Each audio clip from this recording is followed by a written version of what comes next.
ഇന്ന് ABC ന്യൂസിൽ നമുക്കൊരു പുതിയ അതിഥിയെ കൂടി ലഭിച്ചിരിക്കുകയാണ്.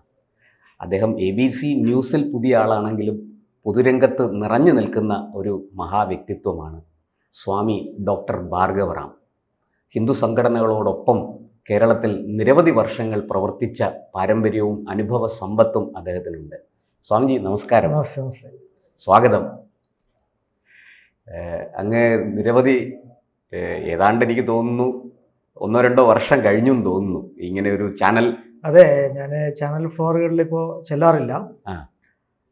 3-4 വർഷമായി. 3-4 വർഷമായി. 4 വർഷത്തോളമായി. 1-2 ബൈറ്റുകളൊക്കെ അതിനിടയിൽ കൊടുത്തിട്ടുണ്ടെന്നേ ഉള്ളൂ. പൊതുവെ ഞാൻ അങ്ങ് പഠനവും ഗവേഷണവും ഒക്കെ ആയിട്ട് പൊതുരംഗത്ത് നിൽക്കുന്ന സാഹചര്യത്തിലാണ്. ശരി, ആയിക്കോട്ടെ. വളരെ സന്തോഷം അങ്ങ് ഇവിടെ വന്നതിലും ഇതിൽ പങ്കെടുക്കുന്നത്. സന്തോഷം. എനിക്ക് അങ്ങയോട് ഒരു ചോദ്യമുള്ളത്, നമ്മുടെ തൊട്ടയൽവക്കത്ത് സ്ഥിതി ചെയ്യുന്ന നേപ്പാൾ അവസാനത്തെ ഹിന്ദു രാഷ്ട്രമായിരുന്നു. ആ നേപ്പാളിൽ ഇപ്പോൾ വലിയ സംഘർഷം നടക്കുകയാണ്, വിദ്യാർത്ഥി പ്രക്ഷോഭം നടക്കുകയാണ്. നേപ്പാളിലെ നിലവിലെ കമ്മ്യൂണിസ്റ്റ് കോൺഗ്രസ് സഖ്യ സർക്കാരിനെ താഴെ ഇറക്കാൻ വേണ്ടിയിട്ടുള്ള ഒരു പ്രക്ഷോഭമാണ് നടന്നു വരുന്നത്. അതിൽ അവിടെ പ്രധാനമന്ത്രി രാജിവെച്ചു, KP ഒലി ശർമ്മ രാജിവെച്ചു. ആഭ്യന്തരമന്ത്രി അതിനു മുമ്പ് തന്നെ രാജിവെച്ചു. അവിടെ പ്രധാനമന്ത്രിയുടെ വസതി ഒക്കെ ആക്രമിച്ചു, അത് അഗ്നിക്കിരയാക്കി. നമ്മൾ സമാനമായ കാഴ്ചകൾ നമ്മൾ ശ്രീലങ്കയിലൊക്കെ കണ്ടതാണ്, ബംഗ്ലാദേശിൽ കണ്ടതാണ്. ഈ നേപ്പാളിൽ സത്യത്തിൽ എന്താണ് സംഭവിച്ചു കൊണ്ടിരിക്കുന്നത്? നേപ്പാൾ പരിപൂർണമായിട്ടും ഒരു ഹിന്ദു രാഷ്ട്രമല്ലാതായോ, അതോ അതൊരു ഹിന്ദു രാഷ്ട്രമായിട്ട് തിരിച്ചു വരുമോ? എന്താണ് അങ്ങേക്ക് തോന്നുന്നത്? ഇതിനെ ഒരു ഒറ്റപ്പെട്ട സംഭവമായിട്ട് കാണേണ്ടതില്ല. നമ്മുടെ അയൽ രാജ്യങ്ങളിൽ എല്ലാം സംഭവിച്ചു കൊണ്ടിരിക്കുന്ന സംഭവ പരമ്പരകളുടെ സമാന സ്വഭാവം നമ്മളെ ചില കാര്യങ്ങൾ ഇരുത്തി ചിന്തിപ്പിക്കുന്നുണ്ട് എന്നുള്ളത് പോലെ തന്നെ പല കാര്യങ്ങൾക്ക് പ്രചോദനവുമാണ്. ശ്രീലങ്കയിൽ നടന്നതിൽ നിന്നും ബംഗ്ലാദേശിൽ സംഭവിച്ചതിൽ നിന്നും വ്യത്യസ്തമായിട്ടുള്ള ഒരു സാഹചര്യമാണ് നേപ്പാളിൽ പക്ഷേ ഇപ്പോഴും സംഭവിച്ചിരിക്കുന്നത് എന്ന് പറയേണ്ടിയിരിക്കും. സ്വരൂപത്തിൽ അതിൻ്റെ നടപ്പിൽ ഒക്കെ ഒരു സമാനത കാണാമെങ്കിൽ പോലും അതിൻ്റെ ആന്തരിക ഘടനയിൽ, അതിൻ്റെ ഉള്ളടക്കത്തിൽ ഒരുപാട് വ്യത്യാസങ്ങളുണ്ട്. വെളിയിൽ നോക്കുമ്പോൾ നമ്മൾ പറയും നമ്മുടെ അയൽ രാജ്യമായിരിക്കുന്ന ശ്രീലങ്കയിൽ നോക്കൂ, ബംഗ്ലാദേശിൽ നോക്കൂ, ഇനി മറ്റ് പല അത്തരത്തിലുള്ള പല ആളുകൾക്കും പ്രചോദനമുണ്ട്. ഇവിടെ തന്നെ ചില വിഘടനവാദ ശക്തികൾ ഭാരതത്തിനകത്ത് ഇതിൻ്റെ ചുവട് പിടിച്ച് ഭീഷണികളൊക്കെ മുഴക്കിയിട്ടുണ്ട്. ഇപ്പോൾ കഴിഞ്ഞ ദിവസം ഞാൻ കണ്ടത് മലേഷ്യയിലൊക്കെ ചില വിഘടനവാദ ശക്തികൾ കൂട്ടം കൂടിയിട്ടുണ്ട്. പത്രപ്രവർത്തകരുടെ ലേബലുള്ള ചില ആളുകളൊക്കെ അവിടെ ഭാരതത്തിനെതിരെ ഗൂഢാലോചന നടത്തിക്കൊണ്ടിരിക്കുകയാണ്. ഇപ്പോൾ മറ്റൊരു കാര്യം, അടുത്ത ദിവസം ബാംഗ്ലൂര് ഒരു വലിയ ഒരു സംഭവം നടക്കാൻ വേണ്ടി പോവാണ്. സ്വിറ്റ്സർലൻഡിൻ്റെ, ന്യൂസിലാൻഡിൻ്റെ, മറ്റ് ചില രാജ്യങ്ങളുടെയൊക്കെ സ്പോൺസർഷിപ്പിൽ, സാമ്പത്തിക സഹായത്തിൽ മാധ്യമപ്രവർത്തകരുടെ വിഘടനവാദ കേസുകളുമായിട്ട് ബന്ധപ്പെട്ട് ബ്ലാക്ക് ലിസ്റ്റിലുള്ള അന്വേഷണ ഏജൻസികളുടെ സ്കാനറിലുള്ള ചില മാധ്യമപ്രവർത്തക ലേബലിലുള്ള ആളുകളുടെ നേതൃത്വത്തിൽ ബാംഗ്ലൂരിൽ പരിപാടി നടക്കാൻ വേണ്ടി പോവാം. ഇതൊക്കെ നടക്കുന്നത് ഇത്തരത്തിലുള്ള കാര്യങ്ങളിൽ നിന്ന് ആവേശം കൊണ്ടിട്ടൊക്കെയാണ്. പക്ഷെ ഇവർക്ക് ഒന്നും ഇതിൻ്റെ ആന്തരഘടന, ഇപ്പോൾ നേപ്പാളിൽ നടക്കുന്നതിൻ്റെ ആന്തരഘടനയുടെ സ്വഭാവം മനസ്സിലായിട്ടില്ല. ഉള്ളിൽ എന്താണെന്ന് കൃത്യമായിട്ട് മനസ്സിലായിട്ടില്ല. ഇപ്പോൾ നേപ്പാളിൽ നടക്കുന്നതിൽ ഇപ്പോൾ വേറെ ചില ശക്തികൾ ഒക്കെ പറയുന്നുണ്ട്, ഭാരതത്തിൻ്റെ ഇടപെടലുണ്ട് എന്നൊക്കെ ചില ആളുകൾ പറയുന്നുണ്ട്. അപ്പോൾ ഇപ്പോഴത്തെ തൽക്കാലം അത്തരത്തിലുള്ള കാര്യങ്ങൾ സംശയിക്കത്തക്ക സാഹചര്യങ്ങളൊന്നുമില്ല. എങ്കിൽ പോലും അവിടെ കുറേ കാലമായിട്ട് നടത്തിപ്പോരുന്ന ചില പ്രവർത്തനങ്ങളുണ്ട്. അതിൽ ജനങ്ങൾക്ക് തീരെ അസഹ്യമായിട്ടുള്ളത് അവരുടെ ജീവിത നിലവാരത്തിലുള്ള താഴോട്ട് പോക്കാണ്. ഇവിടെ GDP ഒക്കെ വളരെ ആശങ്കാകുലമായിട്ട്, ആശങ്കാജനകമായിട്ട് ദാരിദ്ര്യം അത്രയ്ക്ക് ബാധിച്ചു. അപ്പോൾ അതിൻ്റെ കാരണങ്ങളെക്കുറിച്ചുള്ള പൊതു ചർച്ച പൊതുമണ്ഡലങ്ങളിൽ ഉയർന്നു കേൾക്കാൻ വേണ്ടി തുടങ്ങിയിട്ട് കുറേ കാലമായി. അത് വ്യാപകമായിട്ടുള്ള അഴിമതിയും ഭരണവർഗത്തിൻ്റെയും മുതലാളിത്തവും കെടുകാര്യസ്ഥതയും പക്ഷപാതവുമാണ് എന്ന് പൊതുവെ ഒരു ധാരണ പടരാൻ വേണ്ടിയിട്ടുള്ള സാഹചര്യം ഉണ്ടായിട്ടുണ്ട്. ഇപ്പോൾ കമ്മ്യൂണിസത്തെക്കുറിച്ച് നമ്മൾ സാധാരണഗതിയിൽ പറയാറുണ്ട്, കമ്മ്യൂണിസം എന്ന് പറയുന്ന ഒന്നുമല്ല. എന്താണ്? ഭരണവർഗത്തിൻ്റെ മുതലാളിത്തമാണ് കമ്മ്യൂണിസം.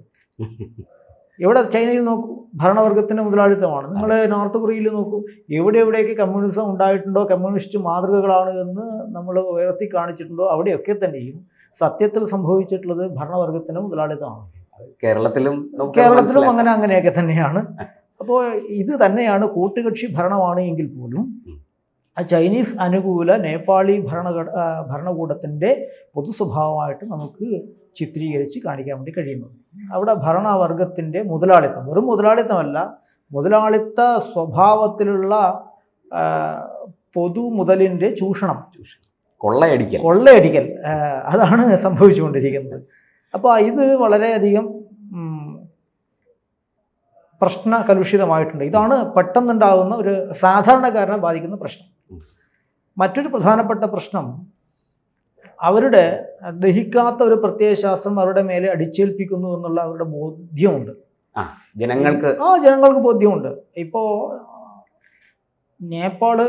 നേപ്പാളും ഭാരതവും തമ്മിൽ ചെറിയ ചില അഭിപ്രായ വ്യത്യാസങ്ങളൊക്കെ ഉണ്ട്.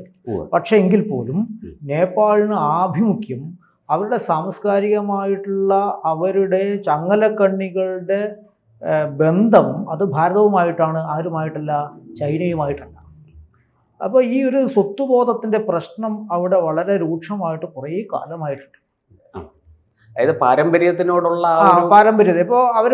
ഇപ്പോൾ സീതാദേവിയുടെ കാര്യം പറയുമ്പോൾ അവർ പറയും സീതാദേവി ഭാരതത്തിൻ്റെ മകള് എന്ന് നമ്മൾ പറയുമ്പോൾ അവർ നേരെ കൗണ്ടർ ചെയ്യും. ഇപ്പോൾ ബാലൻ ഷാ തന്നെ ഇപ്പോഴും ഈ സമരത്തിൻ്റെയൊക്കെ പിന്നിൽ നിൽക്കുന്ന ഒരാൾ എന്ന് പറയുന്നത് ബാലൻ ഷായാണ്, വിദ്യാർത്ഥി നേതാവാണ്. അതെ. അപ്പോൾ ബാലൻ ഷായുടെ അഭിപ്രായം ഈ ഇന്ത്യ സാംസ്കാരിക കടന്നുകയറ്റം നടത്തുന്നതാണ്. പക്ഷേ പൊതുവെ ഇന്ത്യ സാംസ്കാരിക കടന്നുകയറ്റം നടത്തുന്നു എന്ന് പറയുമ്പോഴും ഇതിനേക്കാൾ വലിയ സാംസ്കാരിക ശിഥിലീകരണമാണ് ചൈന. നമ്മൾ സാംസ്കാരിക കടന്നുകയറ്റം നടത്തുന്നു എന്ന് പറയുമ്പോൾ തന്നെ ചൈന സാംസ്കാരിക ശിഥിലീകരണം നടത്തുന്നു എന്നുള്ളതാണ് നേപ്പാളിൽ അതിൻ്റെ കൃത്യമായിട്ടുള്ള ഒരു വശം. അത് കൃത്യമായിട്ട് പൊതുസമൂഹത്തിന് ബോധ്യമുണ്ട് എന്നാണ്. അപ്പോൾ ഇന്ത്യ അനുകൂല നേപ്പാളിൽ നിന്ന് ചൈനീസ് അനുകൂല നേപ്പാളിലേക്ക് വലിയ ഒരു കാലഘട്ടത്തിൻ്റെ പ്രയാണം ഉണ്ടായിട്ടുണ്ട്. അതിന് ഈ കേരളത്തിൽ നിന്നുള്ള നേതാക്കന്മാർ, ഭാരതത്തിൽ നിന്നുള്ള കമ്മ്യൂണിസ്റ്റ് നേതാക്കന്മാർ ചുക്കാൻ പിടിച്ചുകൊണ്ട് അവിടെ ചെന്നിരുന്നിട്ട് പ്രയത്നിച്ചിട്ടുണ്ട്. അറിയോ, ഇവിടുത്തെ കേരളത്തിൽ നിന്നുള്ള കമ്മ്യൂണിസ്റ്റ് നേതാക്കന്മാർ നേപ്പാളിൽ പോയിട്ട് പ്രയത്നിച്ചിട്ടുണ്ട്. കോൺഗ്രസിന്റെ നേപ്പാളിനെ ചുവപ്പിക്കാൻ. പിന്നെ ശർമ്മ ഒലിയെ സംബന്ധിച്ചിടത്തോളം ഈ പറഞ്ഞു കേൾക്കുന്ന എല്ലാ കാര്യങ്ങളും പൊതുവെ ശരിയാണ് എന്നുള്ള ബോധ്യപ്പെടുത്തുന്ന ഒരുപാട് സ്ഥിതിവിവര കണക്കുകളാണ് പുറത്തു വരുന്നത്. അഴിമതിയുടെ ഒരു കൂടാരമായിട്ടാണ് എന്ത് സംഭവിച്ചാലും എനിക്ക് കസേര വേണം, എനിക്ക് അഴിമതി നടത്തണം, ജനങ്ങളെ ചൂഷണം ചെയ്യണം. അപ്പോൾ ഒന്നാമത്തെ കാര്യം പൊതുസമൂഹത്തിന്റെ ജീവിത നിലവാരത്തിന്റെ വിഷയം. രണ്ടാമത്തെ സാംസ്കാരികമായിട്ടുള്ള അവരുടെ കെട്ടുപാടുകൾ ഭാരതവിരുദ്ധമായിട്ട് അങ്ങ് മാറുന്ന എല്ലാ ആളുകളും താല്പര്യപ്പെടുന്നില്ല. മൂന്നാമത്തത് ഈ അഴിമതിയോടൊപ്പം തന്നെ ചേർത്ത് അവർ പഠിക്കുന്ന മറ്റൊരു വിഷയം, അവർ താരതമ്യം ചെയ്യുന്നുണ്ട് പഴയ രാജഭരണത്തിന്റെ കാലഘട്ടവും ഇപ്പോഴത്തെ ഭരണത്തിന്റെ കാലഘട്ടം, ജനാധിപത്യ ഭരണവും രണ്ടും ഒരുപോലെ അനുഭവിച്ച ആളുകളാണ്. അവരെ സംബന്ധിച്ചിടത്തോളം താരതമ്യത്തിന് ഉള്ള ഇടം അവർക്ക് കിട്ടിയിട്ടുണ്ട്. അപ്പോൾ എത്രമാത്രം ഗുണവും ദോഷവും അവർ അനുഭവിച്ചിട്ടുണ്ട്. അവർ കമ്പയർ ചെയ്യുമ്പോൾ എത്രയോ ബെറ്ററാണ് രാജഭരണം എന്നുള്ളതാണ്. ആ ഒരു കുടുംബത്തിൻ്റെ സുവിധ മാത്രം നോക്കിയാൽ മതി. ഇപ്പോഴും എത്ര ആളുകളുടെ അവരുടെ എത്രയോ ജനറേഷൻ്റെ മെയ്യനങ്ങി പണിയെടുക്കാത്ത രീതിയിലുള്ള സുവിധ തയ്യാറാക്കാൻ വേണ്ടിയിട്ട്, സുസ്ഥിതി തയ്യാറാക്കാൻ വേണ്ടിയിട്ടുള്ള സമ്പത്ത് മുഴുവനും ചൂഷണം ചെയ്യപ്പെടുന്നൊരു സാഹചര്യമാണ് ഉണ്ടായത്. ഈ പറഞ്ഞിരിക്കുന്ന ജനാധിപത്യത്തിൻ്റെ സുവർണ ഭൂമിക എന്നുള്ള വാഗ്ദാനം വളരെ തെറ്റായതും തെറ്റിദ്ധരിപ്പിക്കുന്നതും പറ്റിക്കപ്പെട്ടതുമാണ് എന്ന്, ചതിക്കപ്പെട്ടവരാണ് ഞങ്ങൾ എന്ന് അവർക്ക് ബോധ്യപ്പെട്ടിട്ടുണ്ട്. ഇത് മാത്രമല്ല, ഇനി മറ്റൊരു കാര്യം എന്ന് പറയുന്നത്, അവരുടെ പാരമ്പര്യങ്ങളിൽ നിന്ന് അകറ്റപ്പെടും. ഞാൻ പറഞ്ഞ സാംസ്കാരികമായിട്ടുള്ള ശിഥിലീകരണം പറഞ്ഞല്ലോ, അവരുടെ പാരമ്പര്യങ്ങളിൽ നിന്ന് അവർ അകറ്റപ്പെടുന്നു എന്നുള്ളൊരു പൊതുബോധ്യം കൂടിയുണ്ട്. ഞാൻ രണ്ടായിട്ട് തന്നെ പറഞ്ഞതിന് കാര്യമുണ്ട്. അപ്പോൾ അവരുടെ പാരമ്പര്യങ്ങളിൽ നിന്ന് അവർ അകറ്റപ്പെടുന്നത് അവർ താല്പര്യപ്പെടുന്നില്ല. അവർ നിരന്തരം വൈദേശിക ചൂഷണങ്ങൾക്കുള്ള ഭൂമികയായിട്ട് മാറിക്കൊണ്ടിരിക്കുന്നു. അവർക്ക് സുരക്ഷിതാവസ്ഥ എന്ന് പറയുന്നത് അവർ വെറും വിൽപ്പനച്ചരക്ക്, അവരുടെ ഭൂമി വെറും ഏത് വിദേശ രാജ്യം വന്നാലും കളിക്കളം ഒരുക്കുന്ന മട്ടിലേക്കുള്ള ഭരണകൂടത്തിൻ്റെ നിലപാട്, അവരുടെ സുരക്ഷ, ഈ സുരക്ഷാപരമായിട്ടുള്ള കാര്യം മാത്രമല്ല നിൽക്കുക. പണ്ട് ബ്രിട്ടീഷുകാർ നമ്മുടെ നാട്ടിൽ വന്ന് ഭരണം സ്ഥാപിച്ച് വെറും ഭരണം മാത്രമാണോ പോയത്? അല്ല, സംസ്കാരം അടക്കം ഒന്നടക്കം വെറും കോളനിവൽക്കരണം മാത്രമല്ല, വെറും ചൂഷണം മാത്രമല്ല, എല്ലാം അതെ അടങ്ങി പോവുകയാണ് എന്നുള്ള അടി മുതൽ മുടി വരെ നമ്മളെ സമ്പൂർണമായിട്ടും മാറ്റിമറിക്കുന്ന. അപ്പൊ അത് തന്നെയാണ് നേപ്പാളിൽ ഇപ്പോ, അതാണ് ഇപ്പോഴും നേപ്പാളിൽ വരുന്നത്. അതിനെ ജനം അംഗീകരിക്കുന്നില്ല. അപ്പോൾ ഈ സാഹചര്യങ്ങളെല്ലാം ഉണ്ട്. ചുരുക്കി പറഞ്ഞാൽ നേപ്പാളി സ്വത്വത്തിന് വേണ്ടിയുള്ള ഒരു മുന്നോട്ട് കുതിപ്പാണ്. നമുക്ക് ലളിതമായിട്ട് പറഞ്ഞാൽ ഹിന്ദു സ്വത്വത്തിന് വേണ്ടിയിട്ട്, ഹിന്ദു സ്വത്വം എന്ന് വേണമെങ്കിൽ പൂർണ്ണമായിട്ടുള്ള അർത്ഥത്തിൽ അങ്ങനെ പറയുന്നതിൽ തെറ്റൊന്നുമില്ല. അവര് ഹിന്ദു സ്വത്വം എന്നുള്ളത് അവര് ഹൈലൈറ്റ് ചെയ്യുന്നില്ല എങ്കിൽ പോലും അവർ അവരുടെ സ്വത്വത്തിന്, അവരുടെ മണ്ണിന്, അവരുടെ ആശയങ്ങൾക്ക്, അവരുടെ പാരമ്പര്യത്തിന്, അവരുടെ സാംസ്കാരിക ഭൂമികയുടെ സുസ്ഥിതിക്ക് അനിവാര്യമായിട്ടുള്ള ഘടകങ്ങളെല്ലാം തിരിച്ചു പിടിക്കുന്നതിനുള്ള ഒരു പോരാട്ടത്തിലാണ് ഉള്ളത്. നമുക്ക് മാനസികമായിട്ട് അവരോട് ഐക്യദാർഢ്യം പ്രഖ്യാപിക്കുന്നതിന് യാതൊരു തെറ്റും ഇല്ല എന്നുള്ളതാണ്. സത്യത്തിൽ ഭാരതത്തിലെ ഒരു സംസ്ഥാനമായി മാറേണ്ട ഒരു പ്രദേശമായിരുന്നു നേപ്പാൾ. തീർച്ചയായിട്ടും നമ്മുടെ അന്നത്തെ ഈ വലിയ മഹാത്മാക്കളായ ഭരണാധികാരികളുടെ പിടിപ്പുകേട് കൊണ്ട്. അതെ, അതിന് പിടിപ്പുകേട് എന്ന് മാത്രമല്ല, അതിന് ചരിത്രപരമായിട്ടുള്ള വേറെ ചില കാരണങ്ങൾ കൂടി ഉണ്ട്. ഏതായാലും നേപ്പാൾ ആ രീതിയിൽ നിൽക്കുന്നതാണ് ഇപ്പോഴത്തെ സാഹചര്യത്തിൽ നമുക്കും നല്ലത്. നമ്മുടെ സംസ്കാരത്തിന്റെ വേരുകൾ മുറിച്ചു മാറ്റുന്നതിൽ അഗ്രഗണ്യരായ ചില ആൾക്കാരുടെ ഗൂഢാലോചന തീർച്ചയായിട്ടും അതുണ്ട്.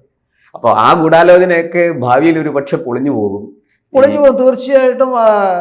അഖണ്ഡ ഭാരത നേപ്പാളിന്റെ ഈ സംഘർഷ പ്രവർത്തനങ്ങൾ, നേപ്പാൾ ജനതയുടെ ഈ സംഘർഷ പ്രവർത്തനങ്ങൾ, ഈ പുനഃക്രമീകരണത്തിനുള്ള വാഞ്ച, അത് വിജയിക്കും എന്ന് തന്നെയാണ് ഞാൻ വിചാരിക്കുന്നത്. പൂർണ്ണമായ അർത്ഥത്തിൽ തീർച്ചയായിട്ടും നമുക്ക് കാത്തിരിക്കാം. നമ്മളെപ്പോലെ തന്നെ ഭാരത ഭരണകൂടവും കാത്തിരിക്കുകയാണ്. കൂടുതൽ വാർത്തകളും വിശേഷങ്ങളും നിങ്ങളിലേക്ക് എത്താൻ ABC മലയാളം സബ്സ്ക്രൈബ് ചെയ്യുക, ബെൽബട്ടനും അമർത്തുക.